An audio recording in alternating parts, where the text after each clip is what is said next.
Hai Young People, selamat datang di episode perdana MP Tour. Dan saat ini tour kita akan dilaksanakan di tempat yang luar biasa karena kita akan mengunjungi salah satu kapal selam eksklusif dan pertama kali di Sulawesi Utara. Kapal yang bernama Golden Manta milik PT Bhinneka Manca Wisata yang akan segera beroperasi untuk menunjang pariwisata Kek Likupang di Sulawesi Utara. Nah, sebelum kita menaiki dan mencoba untuk menyelam dengan kapal Golden Manta tersebut, kita akan mewawancarai salah satu otoritas yang memiliki otoritas untuk perizinan kapal selam tersebut. Siapa dia? Dia adalah Bapak Kowi, salah satu kepala unit kantor kelas 3 Dinas Perhubungan Likupang. Ya, M-People, seperti apa yang saya katakan tadi bahwa saat ini saya sudah berada bersama Kepala UPP Pelabuhan Kelas 3 Likupang, Bapak Kowi. Selamat siang, Pak. Siang. Terima Selamat kasih datang banyak. Di Pelabuhan Likupang. Siap. Pertama kali mungkin ya. Baru pertama kali datang ke sini tapi pengalamannya luar biasa sekali. Nah, Pak, sebentar nanti kita akan mencoba salah satu kapal selam pertama kali di Sulawesi Utara. Kapal yang bernama Golden Manta yang akan segera dioperasikan pada Desember mendatang. Kira-kira bisa dijelaskan bagaimana prosedur sampai pada akhirnya kapal tersebut bisa beroperasi di Kek Sulawesi Utara? Baik, terima kasih. Jadi kapal Golden Manta, kapal selam penumpang passenger bawah air submersible tersebut sudah diimpor oleh PT Bhinneka Manca Wisata dan sampai di Indonesia pada tahun 2022 ini. Oke. Dan saat ini sementara dalam proses pengurusan sertifikat kelayak lautan kapalnya, ya, termasuk pas besarnya, sertifikat keselamatan penumpang ya, karena ini memang tipe kapal untuk kapal penumpang bawah air untuk berwisata, tetapi tidak difungsikan sebagai alat transportasi. Jadi hanya alat berwisata menyelam bawah air. Teknisnya nanti dari kapal transport untuk menaikkan penumpangnya dan menuju ke spot diving. Nah, kapal itu sudah standby di area spot untuk penyelaman dan itu sudah diatur melalui Peraturan Menteri Perhubungan Nomor 6 Tahun 2022 tentang kapal submersible penumpang bawah air. Berapa lama kira-kira proses perizinan itu sampai bisa keluar dan beroperasi? Ya, minggu lalu sudah dilaksanakan pemeriksaan lanjutan terakhir oleh Marine Inspector dari Kantor Pusat Direktorat Perkapalan dan Kepelautan Kementerian Perhubungan dan juga didampingi oleh Marine Inspector dari Kantor KSOP Kelas 2 Bitung untuk melakukan pemeriksaan terakhir kapal tersebut termasuk untuk latihan penyelaman terakhir di Teluk Sahaung. Di depan Hotel Bhinneka Manca Wisata ya, dan berhasil dengan penyelaman sukses. Naik turun juga sudah berlangsung aman. Kami di sini selaku unit penyelenggara pelabuhan Kecil Likupang melalui tupoksi kami ya, kami melakukan pengawasan keamanan dan keselamatan pelayaran di mana setiap kapal tersebut melakukan aktivitas bergerak maupun melakukan penyelaman itu meminta izin untuk olah gerak dari kami. Kalau memang mereka mau berlayar keluar dari DLKP DLKR maka mereka minta surat izin persetujuan berlayar. Sejauh ini baru kapal Golden Manta yang beroperasi untuk selam wisata. Ya, tidak hanya di Likupang, seluruh Indonesia yang memiliki izin dan kapalnya memiliki sertifikasi hanya baru Golden Manta di Indonesia. Kalau pelabuhan Likupang ini sendiri, Pak, kira-kira berapa kapal yang berlayar dan berlabuh setiap hari? Apakah hanya untuk wisata atau memang untuk komersil juga? Ya, jadi kami juga melayani kapal niaga. Jadi untuk kapal yang rutin hari-hari, ya kapal-kapal wisata yang mengangkut penumpang dari Likupang menuju pulau-pulau di sekitar sini, ada Lihaga, ada Gangga, Talise, Kinabuutan sampai Bangka. Nah, beberapa pulau tersebut aksesibilitasnya dari Pelabuhan Likupang. Kami memiliki 2 lokasi, Pelabuhan Likupang Munti di sini lengkap dengan fasilitasnya, termasuk sarana pendukung pariwisata yang sementara kami bangun dan rencana akan dioperasikan di tahun 2023 karena pembangunannya insya Allah bisa selesai di pertengahan 2023. Nah, satu lagi pelabuhan itu di Likupang Timur, itu pelabuhan penumpang lokal. Khusus untuk penumpang lokal. Penumpang lokal. Nah, itu rata-rata perharinya 10 sampai 15 kapal dengan penumpang 100 sampai 250 orang per hari melalui pelabuhan Likupang lokal tersebut. Kalau kapasitas kapal yang untuk berlabuh di sini apakah kapasitas dengan penumpang yang banyak atau terbatas? Ya, di sini bisa sampai DWT 1000 dan kapal sabuk Nusantara terbesar di sini. Kemana aja berlayarnya Pak? Itu dari Bitung, kemudian ke Likupang, Citaro, sampai Talaut, Melongwane ya. Kemudian ada juga yang dari Palu menuju ke sini, itu sabuk Nusantara juga dengan GT 1200. Persiapannya sendiri dalam menyambut pengoperasian dari Golden Manta sendiri seperti apa Pak? Kalau pengoperasian Golden Manta itu kan dilakukan oleh perusahaan pelayaran dan juga PT Bhinneka Mancawisata. Kami hanya melakukan pengawasan keamanan dan keselamatan pelayaran. Dan untuk Tersus sendiri mereka dalam proses perizinan sampai saat ini, dan perizinan itu pun sudah online melalui aplikasi SAFI. Tinggal perusahaan PT Bhinneka melengkapi perizinan untuk Tersusnya, sehingga nanti kapal tersebut beroperasi dari resort mereka dari PT Bhinneka Mancawisata melalui terminal khususnya. Berhubungan hanya melakukan pengawasan. Kami melakukan pengawasan keamanan keselamatan dan pelayaran. Sejauh ini aman Pak? Sampai sejauh ini pelaksanaan pengamanan keamanan keselamatan pelayaran untuk kapal tersebut berlangsung aman dan lancar. Berarti sudah bisa dipastikan bahwa Golden Manta ini sudah bisa beroperasi dan aman untuk semua para wisatawan yang Iya, tetap sambil menunggu proses sertifikasinya keluar dari KSOP Bitung maupun dari Direktorat Perkapalan. Ya, kami doakanlah untuk bulan November, Desember ini bisa selesai sertifikasinya sehingga kapal tersebut sudah bisa beroperasi normal untuk melakukan penyelaman di spot dive yang ada di Likupang untuk mendukung destinasi pariwisata super prioritas Likupang. Siap, terima kasih banyak Pak atas waktunya, dan saya berharap semoga sinergi antara Bapak, pihak pemerintah dan juga pihak investor yang akan berinvestasi di sini bisa berjalan dengan baik agar kedepannya Kek Likupang bisa lebih maju dan pariwisata Sulawesi Utara lebih berkembang. Terima kasih banyak Pak. Terima kasih.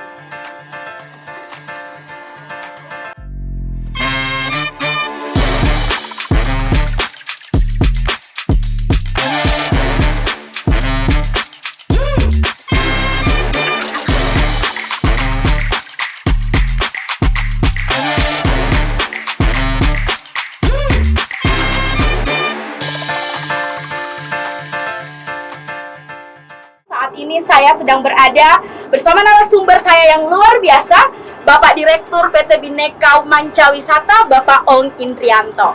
Selamat siang Pak. Selamat siang Bu.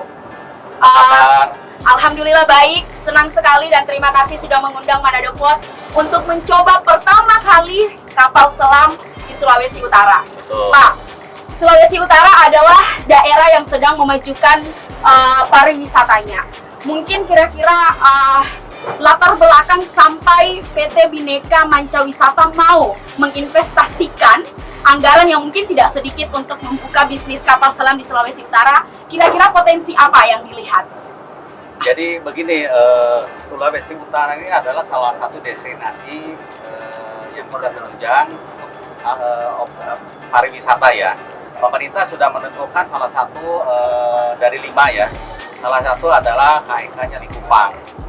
Nah, tanpa mengikuti program KEK, kami sudah membangun kawasan hotel yang terdiri dari 340 kamar di daerah Likupang Barat. Oke.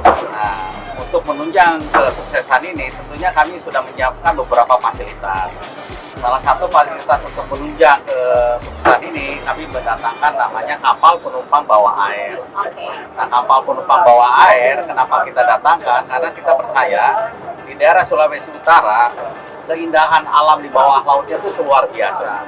Nah, itu perlu digali, dan itu adalah salah satu warisan dari leluhur kita yang kita bisa jual ke dunia. Makanya kita ingin menyediakan Likupang. Oke, Pak, proses untuk perizinannya sendiri seperti apa? Apalagi ini adalah eksklusif pertama kali di Sulawesi Utara. Kira-kira proses pengurusan izinnya berapa lama, Pak? Pengurusan izinnya tentunya nggak semudah itu ya. Karena satu regulasi yang sudah disiapkan di Indonesia tentunya ya, dari Menteri Perhubungan itu belum ada yang namanya mengatur kapal penumpang bawah air ini. Nah, untung dengan adanya Pak Haji yang sudah mendorong memformulasikan peraturan dan sebagainya, akhirnya kita jadwal. Kita mulai mengurusnya sejak bulan Maret kalau nggak salah. Dari bulan mulai Desember lah, ya.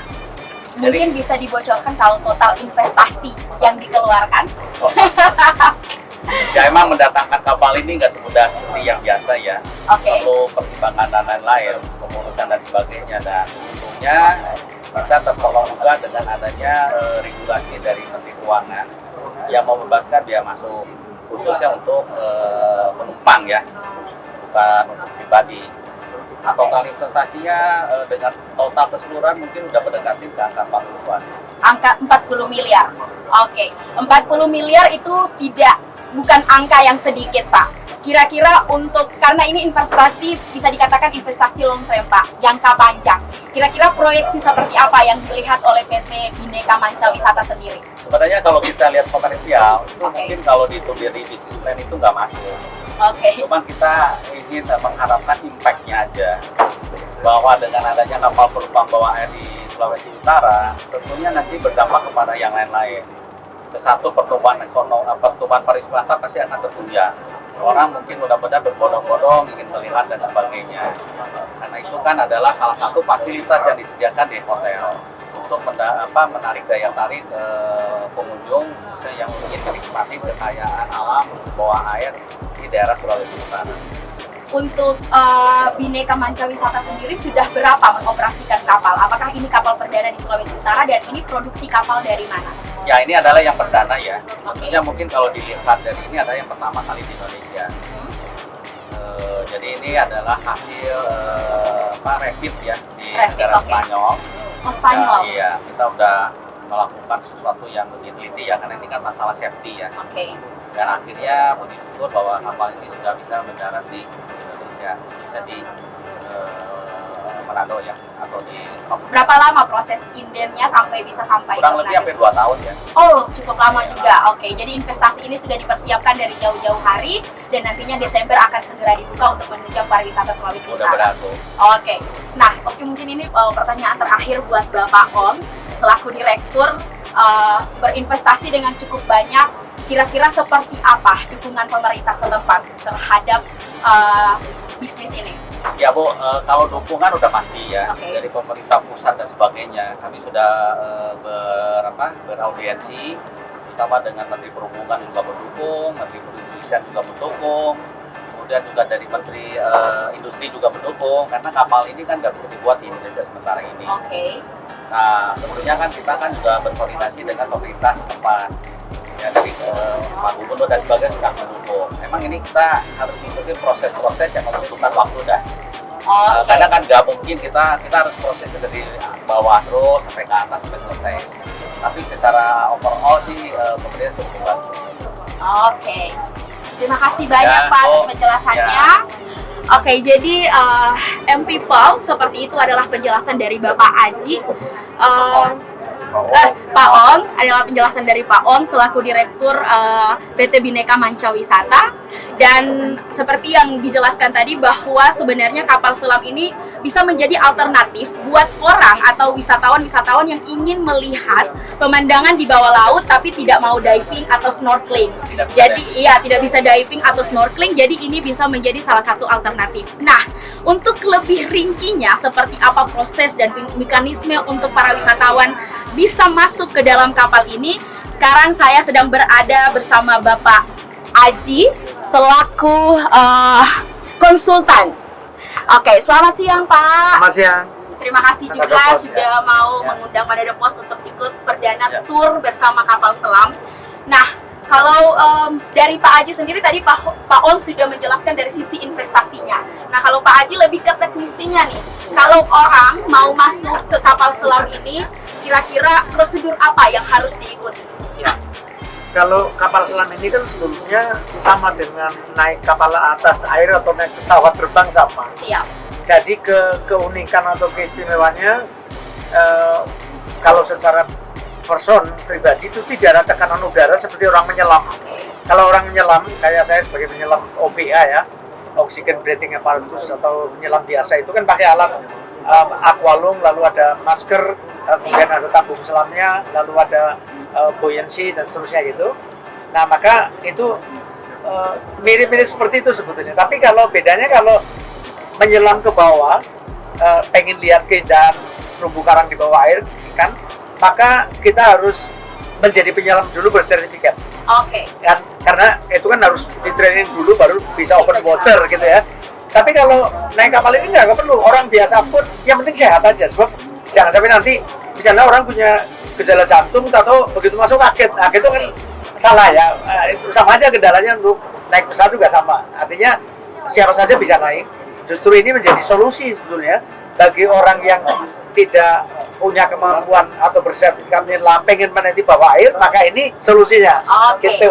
Oke, Pak. Kira-kira kapasitas dari kapal ini sendiri berapa, Pak? Nah ini kalau dilihat dari aslinya desain kapal ini maksimal 30 penumpang. 30 penumpang. Itu untuk ukuran orang bule ya, orang Eropa. Ada total kilogram yang harus dimuat dalam kapal ini. Nah tidak, jadi sebetulnya kilogramnya kalau rata-rata begini hitungannya. Kalau orang Eropa aja rata-rata 75 kilo misalnya, kali 30 termasuk kru kan berarti bobot tambahan penumpang itu hanya 2.250-an. Oke. Makanya di kapal ini disiapkan tangki hard ballast yang untuk sebagai tangki pengatur, kapasitasnya 2.330 ton, 2.130 liter. 30 liter. Nah kalau berat jenis air laut kan di atas air tawar ya, beda dikit, jadi beratnya lebih dari sekitar 2.200 kilogram. Oke. Nah, jadi kalau dikonversi orang Indonesia rata-rata 10 ya 30 masih oke, masih artinya kapal ini sangat aman dikendalikan karena dia masih punya cadangan buoyancy juga, dan itu nanti hanya pilot dan co-pilot yang akan mengatur urutan menenggelamkan kapal ini, tangki balasnya berapa yang diisi dulu penuh, lalu mana yang paling terakhir, lalu menggerakkan thruster atau motor supaya dia nuki seperti pesawat, mirip-mirip pesawat olah geraknya gitu. Kalau kapal ini sendiri daya selamnya itu sampai berapa meter, Pak? Kalau sebenarnya bisa 100 meter nggak ada masalah, tapi 100 meter. tes ya desain awal, tapi tes terakhir oleh IBS itu lembaga kelas internasional yang mengetes kapal di Spanyol waktu habis rep itu 70 meter. 70 Tapi meter. kita membatasi diri operasionalnya karena terumbu karang itu kan kedalaman bisa dilihat dengan bagus karena visibility ya. Visibility itu kecerahan air itu maksimal 30 meter. Maka kami membuat SOP dan sudah disetujui oleh Menteri Perhubungan dengan Peraturan Menteri Nomor 6 Tahun 22 itu maksimal 30 meter. Jadi kita tidak akan menyelam mencari kedalaman, nggak ada perlunya, karena tujuannya bawa penumpang seperti penyelam yang juga maksimal kedalaman 30 meter dasarnya, tapi samping kanan kirinya nanti melihat terumbu karang dan ikan yang indah. Tujuannya itu. Ya. Pak, ini kan akan dibuka secara umum pada bulan Desember nanti. Ya. Nah, kira-kira pada bulan Desember nanti, kalau orang mau datang ke sini mau nyobain menyelam pakai Golden Manta ini, harus butuh budget berapa? Berapa budget yang harus disiapkan? Ya, kami sedang exercise dengan berbagai pertimbangan situasi ekonomi sekarang ya. Lalu kemudian juga harus mempertahankan level kapal ini kan tentu beda dengan kapal numpang kapal feri biasa. Kalau kita harganya sama kan jatuh merek. Jadi saya lagi berexercise kalau untuk domestic passenger itu more or less sekitar 1 juta rupiah. 1 juta. Kalau Ya. untuk mancanegara? Nah kita bulatkan aja 100 US misalnya. Jadi kan make sense ya. Dan saya udah bertanya-tanya ke mitra saya di Cina, dibilang Pak kalau 100 US untuk orang asing kemurahan. Tapi yang kita lihat, saya belum berani meluncurkan angka resmi, tapi nanti menjelang seminggu atau ya nanti sudah mulai kita publish marketing untuk pelayaran perdana di Desember itu ya tentu kita akan ada special ya atau ada gimmick-gimmick yang bisa menarik orang datang itu, karena ini kan sebab begini, kalau kita kadung setting terlalu rendah naiknya susah tuh. Iya benar Pak. Setting harganya itu harus dari tengah-tengah Pak. Ya, bisa naik. Jadi kalau sudah banyak customer kita mulai naik pelan-pelan kan biasa itu produk baru seperti itu. Siap. Ya saya kira gitu. Oke, untuk saat ini kapal selam ini kan sudah beberapa kali sebenarnya dicoba. Sejauh ini seperti apa proses kinerjanya di dalam kapal sendiri? Kalau begini, kalau sesama jenis kapal penumpang wisata atau kapal selam bawah air itu desain ini terbaik. Hanya satu-satunya di dunia yang paling bagus. Karena apa? Karena dia katamaran badannya. Jadi sangat stabil. Seperti sekarang misalnya berlayar di permukaan ya, itu dengan ombak yang begini nggak terasa karena badannya double katamaran. Jadi badan penumpangnya di tengah, jadi stabilitasnya sangat bagus, tidak ada miring dan sebagainya itu kan. Ini kita rasakan. Nah, kapal selam wisata yang lain itu ada sekitar 10 yang beroperasi di dunia di 8 negara. itu semuanya monohull. Monohull. Nah, monohull itu dan dia tidak bisa bergerak di bawah air terlalu jauh. Ya, kalau ini berbeda. Pertama, kelebihannya di stabilitas katamaran.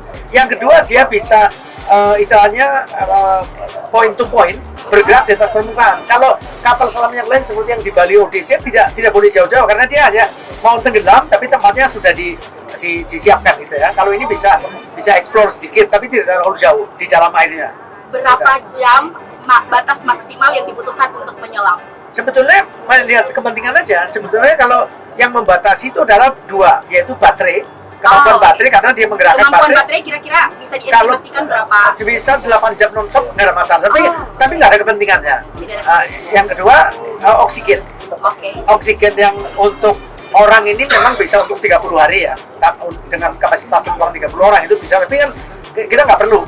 Jadi keperluannya adalah komersial aspek ke entertain penumpang. Dan kita sudah tahu, kalau saya pun kalau nyelam pakai alat itu nggak mungkin lebih dari 1 jam, kan bosan ngeliatin orang bolak-balik ya. Kalau pertama exciting, nah makanya kita punya batasan dari berbagai pertimbangan itu ketemu resultante keputusan kita itu 40 menit dengan asumsi 40 menit di bawah laut itu sudah cukup mengitari satu titik dive spot. Hanya di sekitar pulau ini atau ada spot-spot lain juga? Nah, spot lain dia harus timbul dulu, nanti jalan lagi, baru nyelam lagi. Jadi menyelamnya itu terbatas, makanya disebut sebagai passenger submersible craft, dan itu aturannya sangat ketat. Jadi harus ada rescue-nya di atas yang pakai speedboat merah itu, ada penyelam kelas dive master yang nanti kalau andaikan misalnya kapal duduk di dasar dengan ke dalam 30 meter, misalnya ada gangguan, kapal bisa dinaikkan dari penyelam itu dengan menghembuskan udara dari tangki udara melalui pipa gitu ya, pipa hose gitu, dimasukkan ke dalam yang ada di luar badan itu, disambung gitu, dihembuskan, kapal naik. Oke. Ya. Pak, mungkin ini lebih ke menarik perhatian pengunjung aja. Bapak tadi mengatakan bahwa esensi sebenarnya dari kapal ini adalah untuk mengentertain para penumpang. Oke. Kira-kira kalau berbicara tentang entertain, apa sih kelebihan dari pulau ini yang ditawarkan di alam bawah lautnya yang bisa menarik para wisatawan untuk datang dan harus coba? Ya, begini, kalau kita membandingkan tetangga itu, lokasi tetangga itu adalah Bunaken. Bunaken itu sudah mendunia lama, tapi sekarang mengalami degradasi kualitas habitatnya berkurang. Itu diakui ya, fakta ya. Iya. Fakta. Nah, dulu pernah ada sel Bunaken tahun 2009 yang sangat heboh.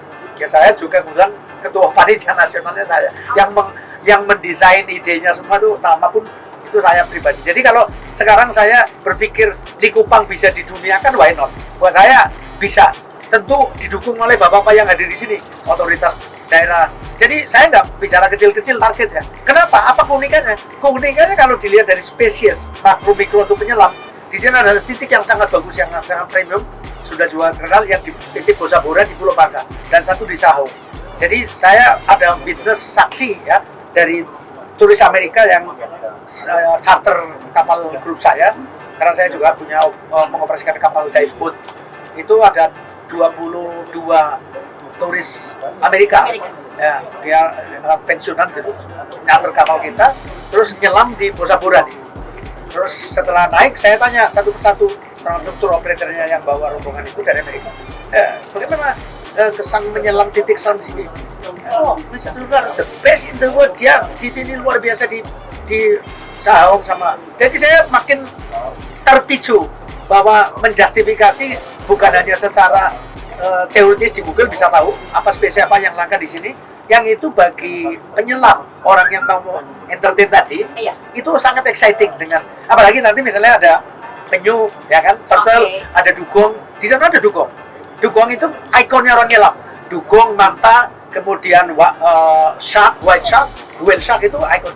Dan mungkin suatu hari kalau ini ada kepala dinas perikanan kelautan ya, kita bisa membuat satu fish sanctuary. Jadi menarik beberapa spesies datang ke tempat itu, seperti kita berkebun ya, beternak. Siapa? Bisa kita perkaya spesies di tempat selam kita. Termasuk nanti yang kita akan nyelam di dekat hotel ini. Rencana saya akan saya jadikan destinasi karena dekat hotel, dasarnya sudah bagus. Nanti akan kita buat terumbu karang buatan dan menenggelamkan kapal bekas. Dan dengan begitu nanti dalam 5 tahun luar biasa, ikan akan bagus, kita jaga, kita minta izin kepada otoritas. kita masih dalam tahap itu. Yang kedua, Sahang dan Pulau Bangka, Pulau Sapura, kita udah bicara ke para Pak Bupati. Usulan saya dan ini kepala dinas hadir juga dalam rangka nanti ide ini bisa ditindaklanjuti menjadi marine protected area. Oke. Supaya terlindungi sehingga menikmati harga mahalnya bukan dari ngambil ikan ya. Jadi iya, nanti benar. menjadi no take zone, no fishing zone. Jadi tidak boleh ditangkap ikannya, tapi dijaga. Kita semua yang pengguna jasa membawa turis-turis termasuk resort operator itu nanti sudah kompak sama setuju untuk dijadikan namanya kawasan konservasi laut daerah. Ya itu usulannya nih dari Pemda Kabupaten, Dinas Perikanan Kelautan, nanti saya pandu supaya ini menjadi kenyataan. Saya sudah bicara dengan Direktur Konservasi di Jakarta, mereka mendukung semua. Jadi perkara yang bisa kita buat. Jadi akhirnya apa? Kalau sudah menjadi kawasan konservasi, makin mendunia nih.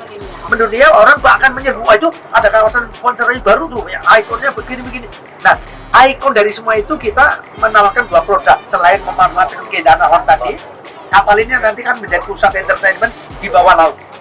Artinya nanti pengunjung itu nyelam di dalam air, tidak hanya melihat keindahan alam, tapi nanti ada penyelam-penyelam yang bisa menari-nari, ngasih makan ikan. Lalu kalau terumbu karang buatannya kita buat di sekitar daerah ini yang misalnya engineering ya, kita membuat keindahan alam engineering seperti di negara lain, misalnya nanti patung-patung ditenggelamkan, patungnya pahlawan kita, misalnya dibikin kota bawah air, itu bisa. Itu Indonesia engineering, dan itu jangka panjangnya begini. Oke. Ya. Pak, kalau sudah resmi beroperasi kira-kira dalam 1 minggu atau dalam 1 hari berapa kali bisa melayani? Jadi kan begini, kalau karena ini itu produk baru ya, apapun juga produknya tentu harus ada namanya tahap pengenalan produk ya. Oke. Jadi itu kan kita akan habis itu kita mulai normal regular trip ya.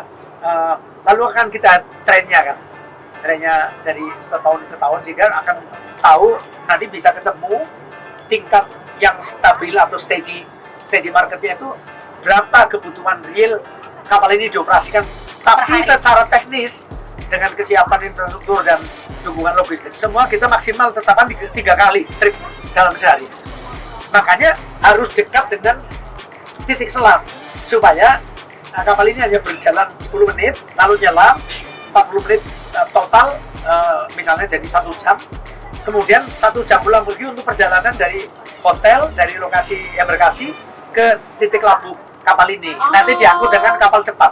Nah, kapal cepatnya sekarang on the way, lagi mau dikirim dari Jakarta. Saya udah trial di Surabaya, nanti dengan kapal cepat yang bisa mencapai kecepatan 30 knot. Berarti tempat parkir kapalnya tidak di tempat yang tadi, ada tempat baru yang dikhususkan. Ya, jadi home base utama di Pamutungan yang sedang dikonstruksi berupa ponton marina di dekat hotel, karena itu nanti untuk penumpang itu embarkasi semua di situ. Nanti ada kantornya, ada office, ada dive center. Karena kita akan mengkombinasikan dengan bisnis diving atau dive center yang kelas dunia. Jadi kenapa saya membuat tagline menduniakan Likupang? Itu karena semua services high end, quality kelas dunia, dan item-item dari yang kita tawarkan itu sudah kelas dunia dan turisnya juga open untuk dunia. Jadi nanti paket kapal ini bukan hanya yang reguler berdasarkan jadwal tiket, tapi bisa custom made, ya bisa open, bisa charter. Misalnya ada wedding, ada keluarga mau wedding yang exciting, tidak ada wedding exciting kecuali di kapal ini. Yang lebih exciting di bawah air. Kita bisa paket satu keluarga 27 orang, lalu kita bikin hiasan-hiasan, lalu bikin acara untuk selebrasi foto wedding. Siapa yang nggak mau? Charter, benar nggak? Kira-kira gitu. Benar Pak, apalagi warga Sulawesi Utara selalu excited. Oh iya, harus. The last question Pak, mungkin kira-kira harapannya untuk jika nantinya kapal ini sudah beroperasi, kira-kira seperti apa harapannya, baik itu untuk pemerintah, baik itu untuk pelaku wisata dan lain sebagainya. Kan begini, kalau kita bicara stand alone kapal ini tentu akan sulit dari sisi revenue income maupun, makanya kita akan kombinasikan dengan keberadaannya Hotel Marriott. Kita tahu kalau ada Hotel Marriott 5 star, dan saya kira menjadi hotel yang paling tinggi kelasnya di kawasan Sulawesi Utara, ya. Dan itu sudah punya semacam branding yang sudah franchise-nya sudah sangat terkenal ya. Jadi Marriott sudah bisa mengangkat. Tapi kalau Marriott standalone juga susah karena tempatnya jauh dari kota.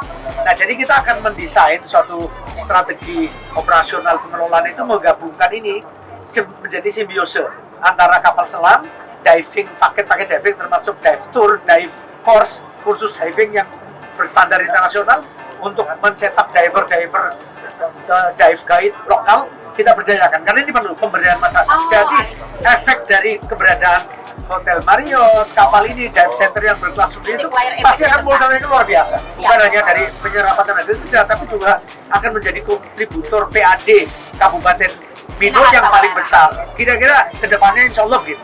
Siap Pak, terima kasih banyak atas waktunya Pak. Terima kasih.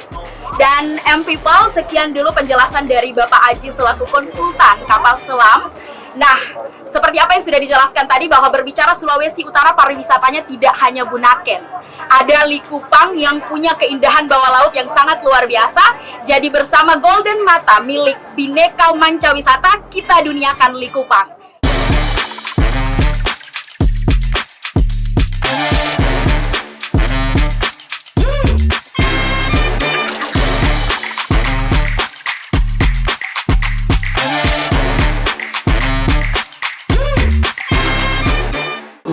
Oke, jadi sekarang M-People saya sedang berada dengan salah satu penumpang yang juga kebetulan adalah Kapolres Minahasa Utara AKBP Bapak Bambang Yewe.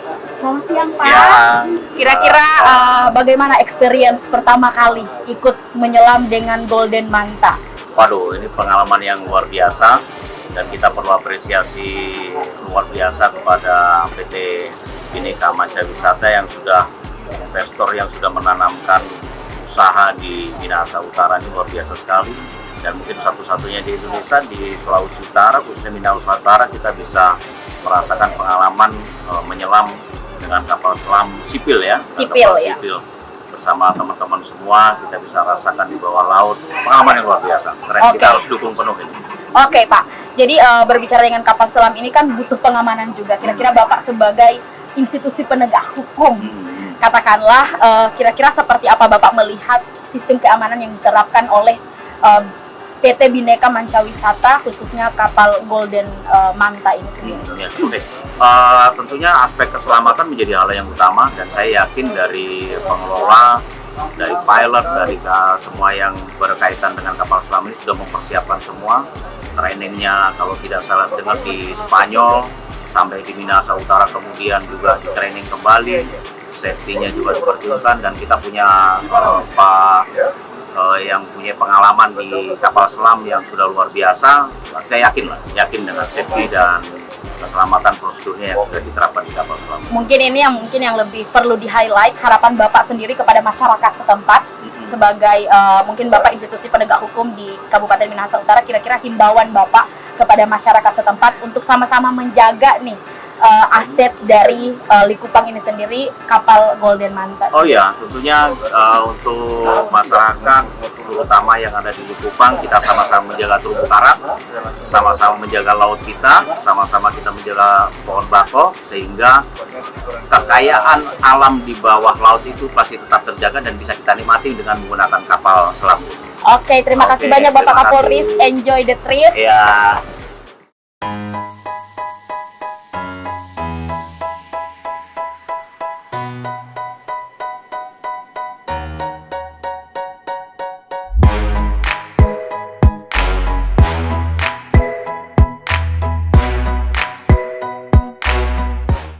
Nah, kalau tadi kita sudah berkenalan dengan orang-orang yang mendatangkan kapal ini ke sini, sekarang kita akan mengenal orang-orang yang membawa kita sampai ke kedalaman 30 meter tadi ya Pak.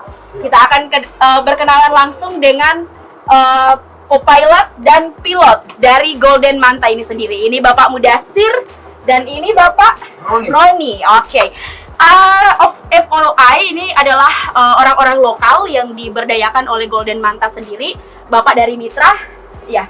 Oh, ini yang dari Bunaken yang mana?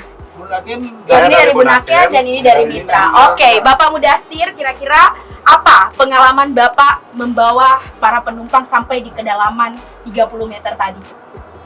Ini kan kita pertama kapal selam di Indonesia. Oke. Jadi kita pertama pesan kapal ini kita didatangkan ke Spanyol untuk mengenal kapal. Nah, jadi di sana kita Berapa lama waktu materi selama 3 minggu. 3 minggu. Nah, dan kapal ini tiba di Indonesia, kita melakukan latihan dibantu oleh pelatih orang Spanyol Oke. selama 2 bulan.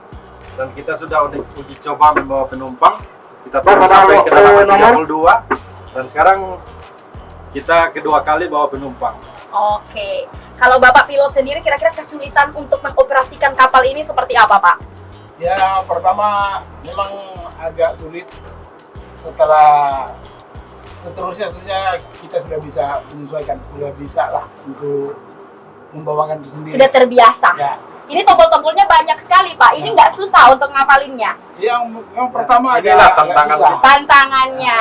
Total sudah berapa lama bisa training sampai pada akhirnya diizinkan punya lisensi? Ini punya lisensi nggak, Pak, Iya. untuk bisa bawa? Nanti dikeluarkan oleh pemerintah Indonesia. Oh, Dari pemerintah perhubungan. dari Dinas Perhubungan yang akan mengeluarkan. Oke, jadi para co-pilot dan pilot ini tidak sembarangan dalam mengoperasikan kapal. Mereka punya lisensi resmi yang dikeluarkan oleh Dinas Perhubungan. Jadi sudah dapat dipastikan ini adalah safety.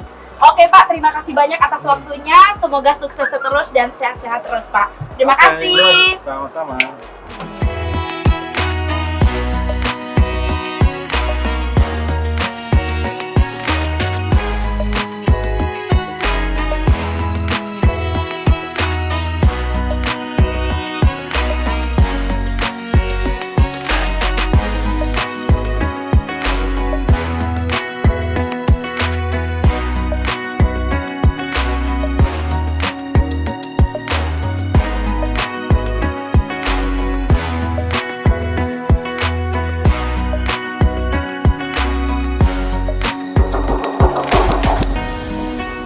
Ya, people, luar biasa sekali pengalamannya.